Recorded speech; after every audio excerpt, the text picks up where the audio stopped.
Wah, ini dia nih yang sangat membanggakan. Kita juga masih terbawa euforia sampai sekarang. Ya. Doa, ekspektasi, tapi juga tentunya evaluasi harus dilakukan. Karena pada Jumat dini hari waktu Indonesia Barat, pemirsa, timnas ini berhasil meraih poin dalam laga pamungkas melawan Afghanistan U17 pada grup C Piala Asia U17. Meskipun ada rotasi yang dilakukan terhadap para pemain timnas Indonesia U17, ternyata timnas ini mampu menutup grup C Piala Asia U17 dengan hasil sempurna dan berhasil mengalahkan Afghanistan dengan skor 2-0 di laga terakhir. Wah, Garuda Asia meraup kemenangan ya di seluruh laga pemirsa dan keluar sebagai juara grup.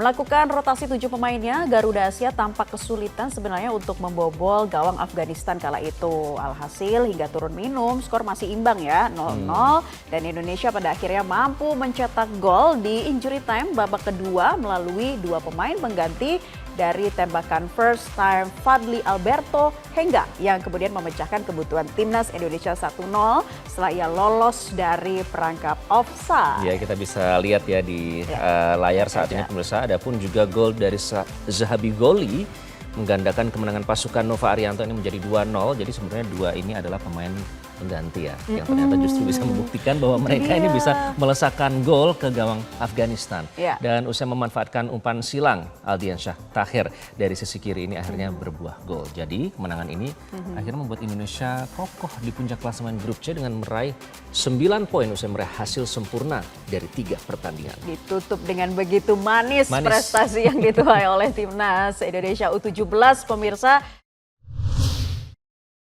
Dan pemirsa, jenazah Eyang Titik Puspa sudah dikebumikan dan tentu pihak keluarga, kerabat maupun semua rakyat Indonesia yang mencintai sosok beliau ini mengirimkan doa yang terbaik untuk mendiang Titik Puspa. Jadi nama lengkap Eyang Titik Puspa sebenarnya adalah Sudarwati, namun belakangan dikenal sebagai Titik Puspa. Ini merupakan pemberian dari Bung Karno pada saat ia mulai menyanyi di istana. Pada saat itu bersama Elis Rikudus, ada juga Teresa Amanupunjo dan Sudarsih Kisowo. Saat itu ia menarik perhatian Bung Karno sehingga Bung Karno menanyakan namanya. Nah, Titik muda saat itu hanya tertunduk malu, tak berani menatap wajah Bung Karno. Lalu ia pun mendapatkan nama baru dari nama aslinya Sudarwati menjadi Titik Puspa. Itulah salah satu cara Bung Karno dengan memberi nama baru untuk orang-orang tertentu agar namanya menjadi terdengar indah. Betul, dan itu kita hadirkan ya, ini adalah prosesi pemakamannya tadi. Titik Puspa, almarhumah mengembuskan nafas terakhir di Rumah Sakit Medistra Jakarta pada 10 April 2025, meninggal pada usia 87 tahun. Memang karirnya ini sangat panjang ya, Naila, bahkan Eyang Titik ini dikenal juga sebagai penyanyi istana, karena dari presiden ke presiden beliau selalu ada di istana, dikenal dengan karyanya yang luar biasa. Karir Titik Puspa ini dimulai setelah memenangkan kompetisi menyanyi di Bintang Radio Semarang dan lalu membawanya bergabung dengan Orkes Studio Jakarta. Iya, tahun 1963 Titik Puspa merilis album berisi 12 lagu pemirsa yang ia ciptakan sendiri. Dan karya tersebut melambungkan namanya menjadi sosok pencipta lagu ulung di Indonesia, dan ia mengenal musik dari ayahnya ternyata yang bisa bermain piano. Bakat musiknya berkembang alamiah dan otodidak dan makin berkembang setelah menikah dengan Mus Mualim, musisi jazz Indonesia kala itu ya. Dari kacamata psikologi forensik seperti apa Anda melihat kasus ini ya? Kasus bejat kejahatan seksual.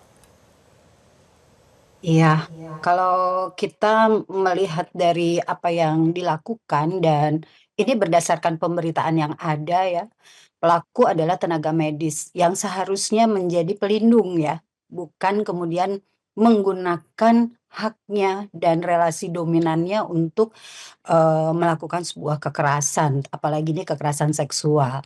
Dan kemudian ada lebih dari satu korban begitu. Nah, di sini ada relasi kuasa dan potensi intimidasi sistemik gitu. Nah, yang saya khawatirkan di sini adalah beredarnya, saya menganggap ini masih isu bahwa masih ada kelainan seksual pada diri dokter dokter yang calon dokter spesialis ya yang saat ini menjadi tersangka begitu. Jadi kemungkinan-kemungkinan ini bisa membentuk satu opini-opini yang membela ya, terjadi pembelaan. Padahal ini semua belum berakhir. Nah, kalaupun misalkan pelaku disebut memiliki kelainan seksual, ini perlu untuk ada pemeriksaan yang betul-betul komprehensif, karena parafilia atau kelainan seksual itu kan baru dianggap sebagai gangguan jika mengakibatkan penderitaan klinis yang signifikan, lalu membahayakan juga bagi orang lain begitu. Nah, Dokter Mirza, Anda kami dengar sudah mendapatkan beberapa laporan terkait dengan kasus serupa di dunia PPDS. Nah, banyak yang menganalisa ya, bahkan ini jangan-jangan dikhawatirkan ini seperti bola salju. Satu kasus, tapi ternyata ada beberapa kasus lain di daerah lain dengan modus yang lain. Bagaimana sejauh ini laporan yang Anda terima, Dokter Mirza? Ya, terima kasih. Jadi sebenarnya kasus yang baru ini terjadi beberapa hari ini terungkap itu adalah satu dari sekian banyak kasus yang terjadi. Ya, kenapa saya bisa bilang begitu? Karena ya saya mendapatkan banyak sekali laporan dan teman-teman yang sekolah PPDS ya itu juga mereka menceritakan bahwa ini sudah terjadi sejak lama sekali. Jadi fokus saya sebenarnya atas kejadian kasus yang ini adalah tentu pelaku harus dihukum yang sesuai dengan hukum yang berlaku di Indonesia dan kemudian kita harus benahi sistem. Jelajahi cara baru mendapatkan informasi. Download Metro TV Extend sekarang.